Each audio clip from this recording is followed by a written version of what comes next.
Have you received the UK Youth Mobility Successful email? Great. Congratulations to all the applicants. लेकिन एक second guys, क्या आप सच में इस वीजा को अफोर्ड कर सकते हो? ये मैं क्यों कह रही हूँ?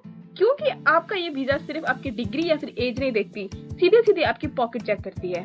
तो अगर आपके पास 5.5 लाख रेडी नहीं है तो आपका यूके जाने का सपना ही रह सकता है। इवन आपके पास ऑलरेडी सक्सेसफुल ईमेल आ भी चुकी है। So I am going to explain you the real cost before it breaks your budget and your heart. So guys, welcome back to our channel. Hope you all are doing well. So guys, सबसे पहले जब हमारा visa का ballot open हुआ जो कि 22 जुलाई से लेकर 24 जुलाई के बीच था, तब हमने सबसे पहले क्या स्टार्ट किया था, बैलॉट के लिए अप्लाई करना। उसमें हमारी क्या कॉस्ट थी, वो थी हमारी फ्री ऑफ कॉस्ट, यानी कि जीरो बैलेंस हमारे तब लगे क्योंकि ये सारी फ्री ऑफ कॉस्ट थी। तो हमने फ्री ऑफ कॉस्ट इसको अप्लाई किया और अब तक हमारी कोई भी पेमेंट नहीं लगी है। तो अब सेकंड स्टेप में क्या है, हमें आया है सिलेक्शन ईमेल।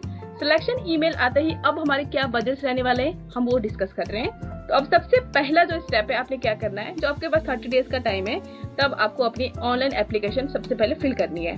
तो जैसे ही आप उसको फिल करोगे, उसके बाद ही आपको सबसे पहली जो पेमेंट जाएगी वो क्या जाएगी, आपकी एप्लीकेशन फीस, यानी कि जो इसकी एम्बेसी की एप्लीकेशन फीस है 319 पाउंड, जो कि आपके लगभग इंडियन रुपीस में 32 से 34 हजार के बीच में हो जाते हैं, वो आपको सबसे पहले पेमेंट देनी पड़ेगी।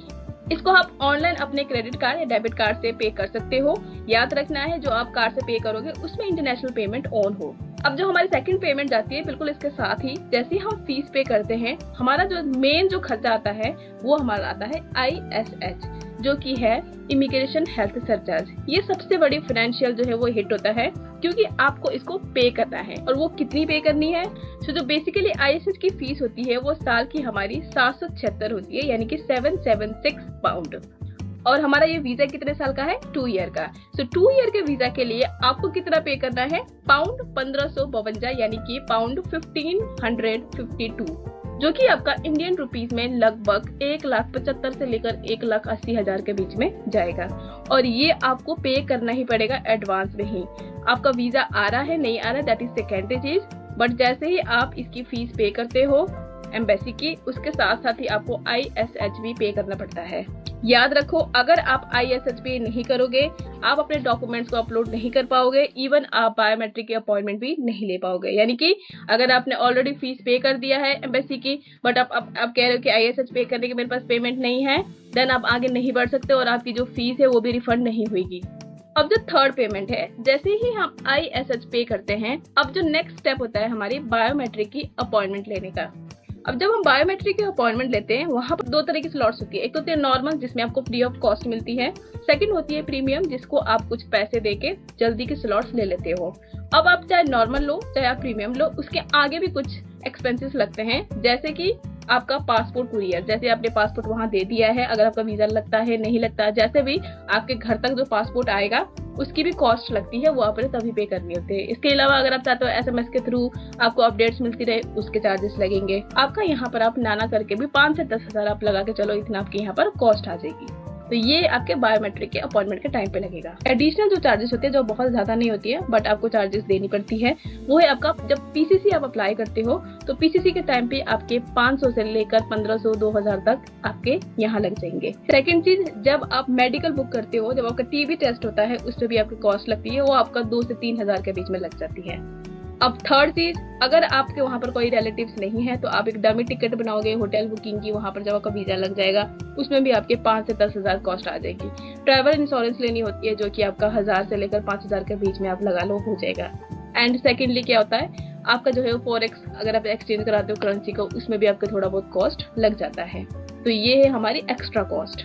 इसके अलावा भी एक मेजर अमाउंट है जो आपके पास होना चाहिए, वो है आपके पास प्रूफ ऑफ फंड्स, यानी कि 2530 पाउंड, जो कि इंडियन रुपीस में लगभग 2,90,000 के बीच हो जाता है, बट आई रिकमेंड 3 लाख हो।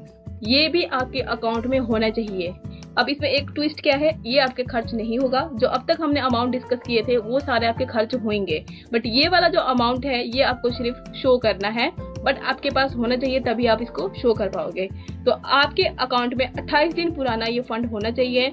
तीसरे दिन आपकी इसकी स्टेटमेंट निकाल के उसमें ये चीज लिखवा के कि हाँ ये हमारा फंड 28 दिन पुराना है, वो वाली आप स्टेटमेंट जो बैंक बैलेंस सर्टिफिकेट होगा वो आप अपनी फाइल में लगाते हो। तो बेसिकली आपके पास क्या हुआ, ये आपके पास 3 lakhs होने चाहिए, 28 दिन पुराने होने चाहिए। इस चीज को आपने प्लीज मेक श्योर करना है। इसके अलावा एक और चीज जो कि हमारा है फ्लाइट टिकट। यस गाइज, अगर आपका वीजा अप्रूव हो जाता है तो आप जब यहाँ से ट्रैवल करते हो तो आपका जो 1 वे टिकट है, क्योंकि आप 1 वे ही करोगे, क्योंकि आप 2 साल के वीजा के लिए जा रहे हो, तो 1 वे के लिए आपने बुक किया, उसकी जो कॉस्ट है वो 40,000 से लेकर 70-80 हजार के बीच में जाएगी। वो डिपेंड करता है कि आप कौन सी लोकेशन में जा रहे हो और कितने जल्दी और कितने बाद आप इस चीज को बुक कर रहे हो। तो यहाँ पर भी आप ये कॉस्ट लेके चलो। तो अगर आप ये सारे ही चीज का देखोगे टोटल कॉस्ट की, तो वीजा फीस हमारी 35,000 के करीब है, ISS हमारे 1,70,80 हजार के करीब है, VFS के चार्जेस हम 5,000 लगा के चल लेते हैं, फ्लाइट टिकट्स हम मान लेते हैं 60,000 है, हमें जो फंड शो करने पड़ रहे हैं वो हमारे 3 लाख है। इसके अलावा जो बाकी जो चीजें थी जिसमें पुलिस क्लियरेंस सर्टिफिकेट, मेडिकल, ये वगैरह, इन सब का आप 20,000 लगा के चलो। तो आपके पास लगभग 5.5 लाख मिनिमम आपके पास अमाउंट हो, तभी आपने ये प्रोसेस स्टार्ट करना है। अगर आपके पास नहीं है, एज सुन एज पॉसिबल इस अमाउंट को अरेंज करो, क्योंकि इनमें से जो 2 अमाउंटें हैं वो आपको पहले करवानी है विद इन 30 डेज, जो कि आपका वीजा एप्लीकेशन फीस और ISH है।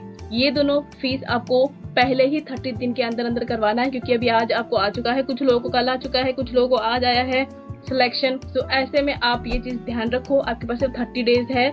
जो आपका एम्बेसी फीस और ISH आपको कम से कम 2.25 लाख एज ऑफ नाउ चाहिए। बाकी जो है आपके पास अरेंज करने का, चीजों को देखने का, अब बाकी और 2 महीने पड़े होंगे। टोटल आपके पास 90 डेज का टाइम होता है।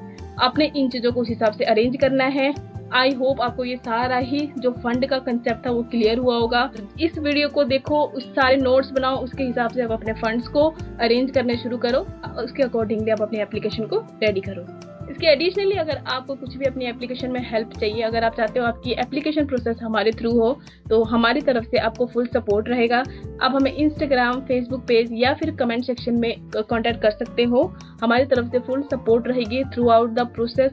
हर एक चीज का आपको सैंपल दिया जाएगा, हर एक स्टेप में आपको गाइड किया जाएगा, हर चीज को आपको ट्रांसपेरेंसी दिखाया जाएगा, सो दैट आपको कोई भी डाउट ना हो। सो आज से ही अपने बजट स्टार्ट करो, अपनी एप्लीकेशंस को देखो किस हिसाब से आपने इसको लगाना है। और याद रखना गाइस, 90 डेज का टाइम बहुत होता है और आपने 90 डेज नहीं लेना है। अब जितने जल्दी हो सकते उतने जल्दी अपनी एप्लीकेशन को सबमिट करो। क्यों आपने पूरे डेडलाइन का वेट करना है? क्योंकि आपको पता है डेडलाइन का वेट करना बहुत ही स्टूपिड थिंग होती है। कम से कम आपने 15 से 20 दिन पहले फाइल लगा लो, मिनिमम तो कम से कम 5 से 10 दिन का आप गैप जरूर रखना, अगर आपके पास कुछ भी डॉक्यूमेंटेशन नहीं हो पाती है। बाकी इसका सारा स्टेप बाय स्टेप कौन से डॉक्यूमेंट्स चाहिए वो मैंने ऑलरेडी वीडियो अपलोड किया है चैनल पे। सारे ही इस वीजा से रिलेटेड वीडियो हमारे चैनल पे अपलोड हो चुके हैं। कुछ भी आपको कहीं भी डाउट होता है, आपको सारे वीडियोस यहाँ पर मिल जाएंगे। तो वीडियो अगर पसंद आई तो वीडियो को लाइक जरूर करें, चैनल को सब्सक्राइब करना ना भूलें। अपने जितने भी फ्रेंड्स हैं जिनको सिलेक्शन मेल आ चुकी है या जिनको अभी आई भी नहीं है, उनको भी आप ये फॉरवर्ड कर दो, सो दैट उनको एक बार आइडिया हो जाए किस हिसाब से बजट है, इस हिसाब से उनको अरेंज करना है।